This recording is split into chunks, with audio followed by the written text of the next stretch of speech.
Vesillä-ohjelmassa päästiin tutustumaan Kuusamon uistimen historiaan ja totta kai näihin uistimiin. Lähdetään katsomaan.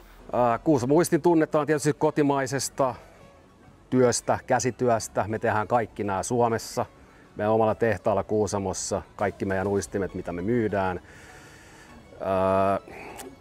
Jos malleja miettii, Räsänen, Professori, Kuflippa, Lätkä, nämä on ehkä tunnetuimmat niin kuin, mallit meiltä.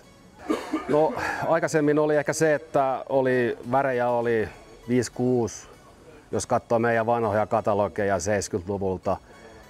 Räsäsessä on ollut muutama väri. Nyt sanotaan tässä Räsäsen seiskassa meillä on 40 väriä ja 5-senttisessä Räsäsessä 50 väriä katalogissa. Eli se nyt on se yksi iso muutos ja sitten paljon eri malleja tietysti tulee koko ajan. Et kalastajat vaatii, se on enemmän semmoista sanotaan spesiaalikalastusta, että tietynlaiset viehät tietynlaisille kaloille. Ennen oli ehkä sillä, että oli yleisvieheitä enemmän.